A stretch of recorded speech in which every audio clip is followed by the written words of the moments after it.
పరిశుద్ధుడొక్కడే, మహాదేవుడు మహిమోన్నతుడు, మహాదేవుడు మహిమోన్నతుడు, లోకానికి రక్షకుడు యేసు ఒక్కడే, ఒక్కడే యేసు ఒక్కడే, ఒక్కడే పరిశుద్ధుడొక్కడే, పాపిని ప్రేమించువాడు యేసు ఒక్కడే, పాపిని రక్షించువాడు యేసు ఒక్కడే, పాపిని ప్రేమించువాడు యేసు ఒక్కడే, పాపిని రక్షించువాడు యేసు ఒక్కడే, జీవమార్గమై సత్యదైవమై, జీవమార్గమై సత్యదైవమై, బాగున్నావా?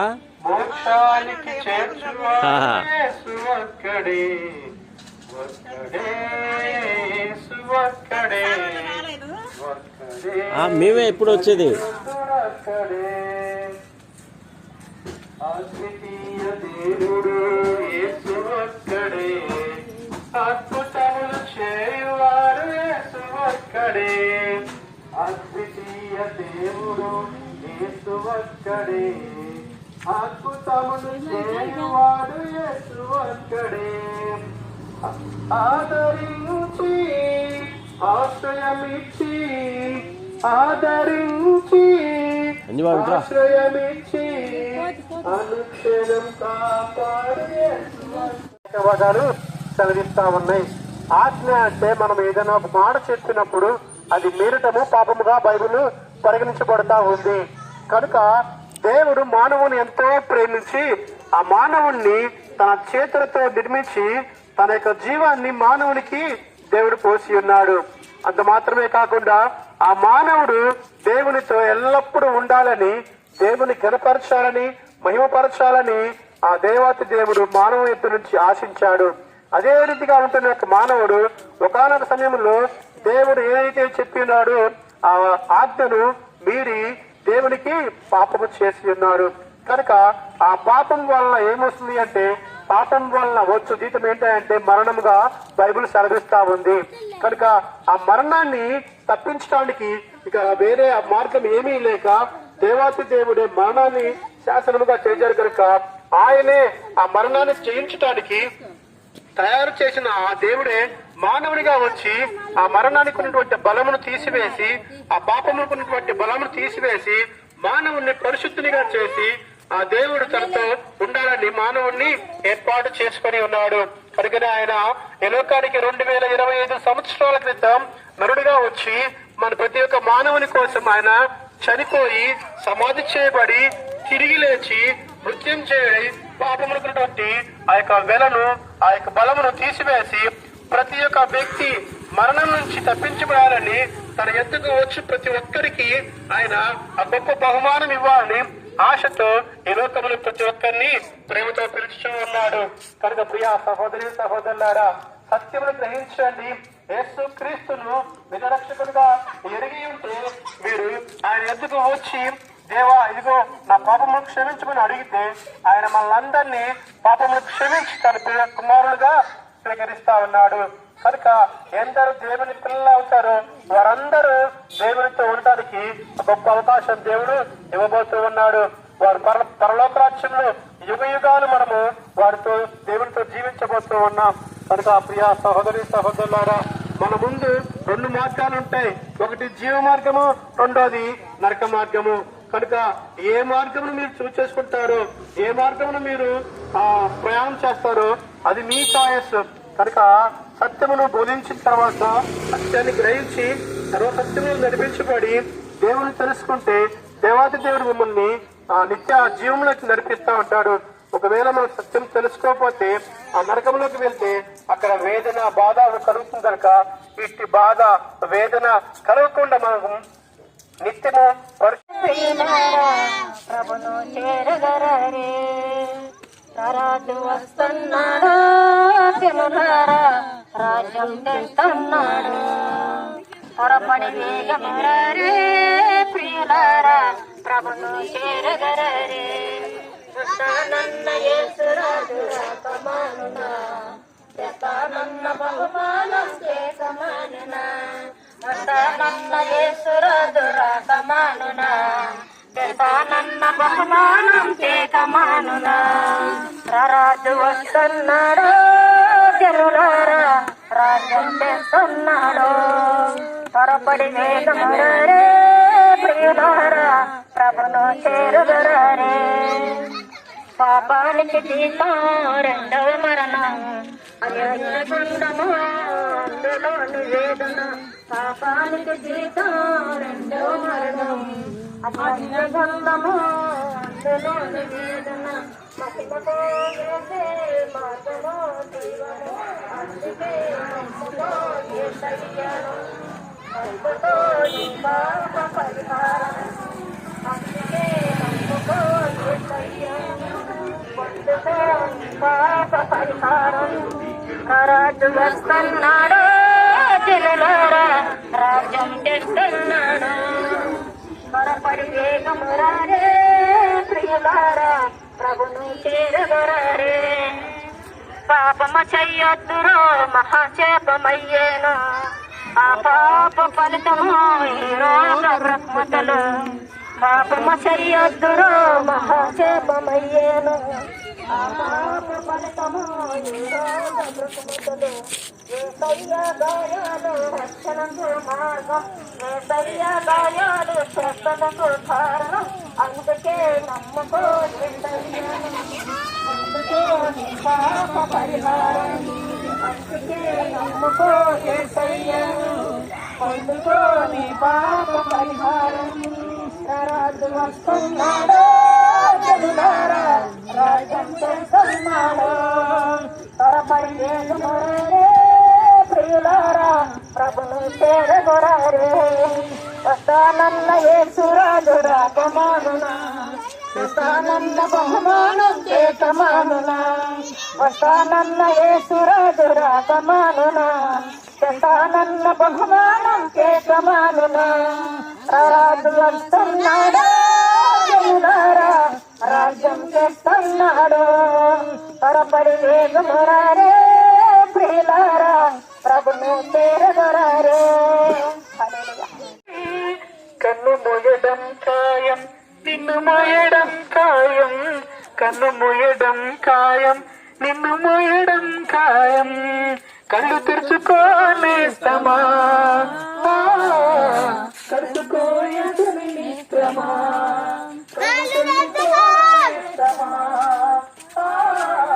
కలుసుకోయని మిత్రమా జీవితము అడిపోతుంది గడ్డిలాంటిది మారిపోతుంది ఏ దినమన్నైనా ఏ క్షణమైనా ఏ దినమన్నైనా ఏ క్షణమైనా రాలిపోతుంది నేస్తమా వాడిపోతుంది నేస్తమా రాలిపోతుంది నేస్తమా వాడిపోతుంది నేస్తమా జ్ఞానమున్నదాన్ని నీవు బ్రతికిన కానీ డబ్బుతో కావాలని గడిపిన కానీ జ్ఞానము నిన్ను తప్పించదు తెలుసా డబ్బు నిన్ను రక్షించదు తెలుసా మరణము రాకముందే అది నిన్ను చేరకముందే మరణము రాకముందే అది నిన్ను చేరకముందే పాపాలు విడువు నేస్తమా ప్రభుని చేరు మిత్రమా పాపాలు విడువు నేస్తమా ప్రభుని చేరు మిత్రమా పువ్వులాంటిది జీవితం గడ్డిలాంటిది జీవితం పడిపోతుంది ఇళ్ళలో నీవు నేను స్థిరము కాదుగా ధరలో మనకేది స్థిరము కాదుగా ఎంత సంపాదించిన వ్యర్థము తెలుసా ఏది నీతో రాదని తెలుసా వాడిపోయి రానక ముందే ఎత్తి పారవేయక ముందే వాడిపోయి రానక ముందే ఎత్తి పారవేయక ముందే పాపాలు విడువు నేస్తమా ప్రభుని చెరు మిత్రమా రమ్మన్నాడు దేవుడు. ఆయన రమ్మన్నందుకు మీరందరూ కలిసి రండి. అందరికి రక్షణ భాగ్యం కావాలి. ఏ ఒక్క ఆత్మ నశించిపోకూడదు. రాకడ సిద్ధమైనది. మేము మీ దగ్గరికి ఎందుకు వచ్చామంటే దేవుడి పేరే ప్రకుంది. దేవుడు పంపించాడు. అందుకని మీ అందరూ కూడా ప్రతి ఒక్కరు పిల్లలు అందరూ ఇంట్లో ఉన్న వాళ్ళు అందరూ కూడా మీ మాటలు విని పెట్టిన నాయన దిశయా ఇలా మాట్లాడడానికి అందరినీ రప్పించాయా. నీ మాటలు వినాలి. అందరికి మారు మనసు కావాలి. అందరికి నీ రక్షణ భాగ్యం కావాలి. ఏ ఒక్క ఆత్మ నరకానికి పోకూడదు. ఏ ఒక్క ఆత్మ నశించిపోకూడదు. అందరికి పనిలోక రాజ్యం కావాలని ప్రయాసపడి మేము ఈ రాత్రి వేళ మేము సంధ్య వేళ మేము వచ్చి ఉండగా మీ బిడ్డల దేవదాస్తులు వాక్యం ప్రకటిస్తుండగా పాటలు పాడుతుండగా మీరందరూ వచ్చి విని మీరందరూ కూడా యేసయ్యని అని తెలుసుకొని ఆరాధించి స్తుతించి గణపరిచే భాగ్యం మీకు అందరికీ ఇస్తున్నా. మరి నశించిపోవచ్చిన ఆత్మను రక్షించాలని సర్వలోకమునకు ఆయన సువార్త ప్రకటించాలని ఆయన మరి తన ప్రజల్ని మరి ఎంతో మందిని దేవుడు ఏర్పాటు చేసుకొని అనేకమైన గ్రామాల్ని సువార్త ప్రకటించాలి. నశించిపోవచ్చిన వారిని, చీకట్లో ఉన్న వారిని, పాపములో ఉన్న వారిని రక్షణ కలిగించి వెలుగులోకి మరి నడిపించాలని దేవుడు సర్వలోకమునకు నా సువార్త ప్రకటించమని తెలియపరిచున్నాడు. లేఖనంలో మరి దేవుడు నేనే సర్వశక్తి కలిగిన దేవుడు అంటున్నాడు. ప్రియమైన దేవుని బిడ్డలారా, ఆయన మార్గమై ఉన్నాడు, సత్యమై ఉన్నాడు, జీవమై ఉన్నాడు. మరి దేవుడు ఎంతో ప్రేమామయుడు. ఏ ఒక్కరిని ఆయన ప్రేమించకుండా ఉండడు. దేవుడు అందరినీ ప్రేమిస్తూ ఉన్నాడు, అందరినీ ఆహ్వానిస్తూ ఉన్నాడు. ఇదిగో నేనే రక్షణ దినము, ఇదే రక్షణ దినమని దేవుని వాక్యము తెలియపరుస్తుంది. ఎవరైతే దేవుణ్ణి తన నోటితో ఒప్పుకొని సర్వశక్తి కలిగిన దేవుడని విశ్వసించి ఆయన్ని ఆరాధించి పూజించినట్లయితే ఆ దేవుడు మరి ఎంతో కనిక్రమ కలిగిన వాడు, ప్రేమామయుడు, దయామయుడు. మరి మానవుల కొరకు మరి సేవలో మరణించినటువంటి మరి మన కొరకు ఆయన పశుల తొట్టిలో జన్మించి ఉన్నాడు. ఈ మానవులు ఏ ఒక్కరు కూడా మరి చీకటిలో పాపములో ఉండకుండా ఆయన లోక రక్షకుడు లోకానికి మరి వెలుగు తేవాలని ఒక నక్షత్రమును మరి ఏర్పాటు చేసి నక్షత్రములో మరి గ్యారెంటీ ఉంది, నీ గుండెకు గ్యారెంటీ లేదు. ఇవాళ ఎంట్ల రేపు మట్ల, ఇవాళ ఎంట్ల రేపు మట్ల, ఏది నీది కాదే యేసయ్య నీకు తోడే, ఏది నీది కాదే యేసయ్య నీకు తోడే. ఎంఏ చదువులు ఎన్ని చదివిన బిఏ చదువులు బీటి పాలురా, ఎంఏ చదువులు ఏటి పాలురా, బిఏ చదువులు బీటి పాలురా.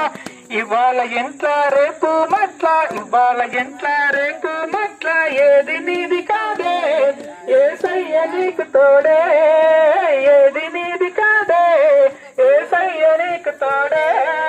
మేడలు మిద్దెలు ఎన్ని ఉన్నా, అందము చందము ఎంత ఉన్నా, మేడలు మెద్దలు ఎన్ని ఉన్నా, అందము చందము ఎంత ఉన్నా, యేసయ్య లేనిది ఎన్ని ఉన్నా, ఎన్ని ఉన్నా అన్ని సున్నా, యేసయ్య లేనిది ఎన్ని ఉన్నా, ఎన్ని ఉన్నా అన్ని సున్నా. ఇవాళ ఎంట్ల రేపు మట్ల, ఇవాళ ఎంట్ల రేపు మట్ల, ఏది నీది కాదే యేసయ్య నీకు తోడే, ఏది నీది కాదే యేసయ్య నీకు తోడే.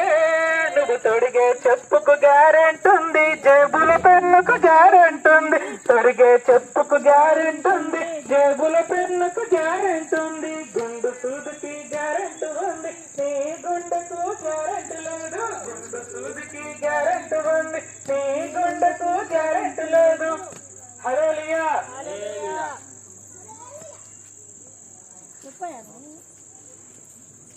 చెప్పు నాయన, చెప్పు, 5 నిమిషాలు చెప్పు. హల్లెలూయా. దేవుని ప్రజలైనటువంటి ప్రియ దేవుని బిడ్డలారా, ఈ యొక్క సాయంకాల వేళలో మీ మధ్య ఇలా రావడానికి మాకెంతో సంతోషం ఉంది. ఎందుకు ఈ రీతిగా మేము వచ్చి ఉన్నామంటే, ఒకటే నశించిపోతున్న వెతికి రక్షించడానికి మనుష్య కుమారుడు ఈ భూమి మీద పుట్టాడనే సత్యాన్ని మీకు తెలియపరచడానికి ఒక చిన్న సమూహముగా ఈ ప్రాంతానికి రావడం జరిగింది. ఏ మతానికి గాని దేనికి సంబంధం లేదమ్మలారా, అక్కలారా. కేవలం మానవ జాతి మీద ప్రేమతో ఈ ఆకాశాన్ని భూమిని సృష్టించిన సృష్టికర్త, ఈ మనుషులను చేసినట్టు ఆ మహానుభావుడు, మనందరం ఆరాధించుకునే ఒకే ఒక దేవుడు. కులానికో మతానికో వర్గానికో దేవుడు లేరు, అందరికీ ఒక్కడే దేవుడు. ఆ దేవుడే ఒక మాట చెప్పాడు. ఏ గ్రంథము చూసినా, ఏ విధంగా మనం ఆరాధించినా, పిలిచినా పలికేవాడు, ఊహించుకున్న మన ఊహల్లో ఉండేవాడు. ఆ దేవుడు చెప్పిన ఒక సత్యం ఏంటంటే, నమ్మి ఎవరైతే ఆయన దగ్గరికి వస్తారో వారందరికీ పరలోకం ఇస్తానని చెప్పాడు. హల్లెలూయా.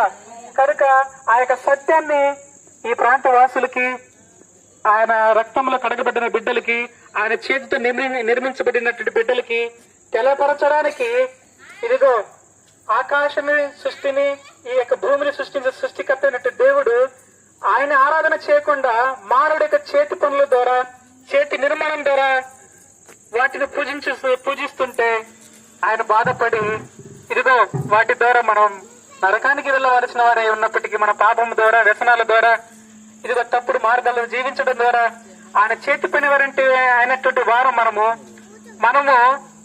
మనం చేస్తున్న విచ్చలవిడితనాన్ని, మనం చేస్తున్న ప్రతి పాపపు క్రియల వల్ల మనం నరకానికి వెళ్లాల్సిన వారే ఉండగా, ఆయన మనల్ని ప్రేమించంట తన సింహాసనాన్ని విడిచిపెట్టి ఈ భూమి మీద ఇది ప్రపంచ నడిబొడ్డు అయినటువంటి యెరూషలేము పట్టణమందు 2024 సంవత్సరాల క్రితము డిసెంబర్ 25వ తారీఖున ఇదిగో ప్రపంచ నడిబొడ్డు అయినట్టు యెరూషలేములో పుట్టి ఉన్నాడు. ఆయన ఎవరో కాదు, నజరేయుడైన యేసుక్రీస్తు. ఆయన నిన్ను నన్ను ప్రేమిస్తున్నాడు. ఆయన నిన్ను నన్ను ప్రేమిస్తున్నాడు కనుక ఆయన తన మహిమ రాజ్యాన్ని విడిచిపెట్టి నీ కొరకు నా కొరకు ఈ పాపపు ప్రపంచంలోకి ఆయన రావాల్సి వచ్చింది. మన పాపముల ద్వారా మనం చచ్చిన వారమే ఉండగా క్రీస్తు మన కొరకు చనిపోయానన్న మాట ఉంది. ఏ నీతిమంతుడు వల్ల ఒక పాపి కొరకు ఎవరు ప్రాణం పెట్టలేరంట.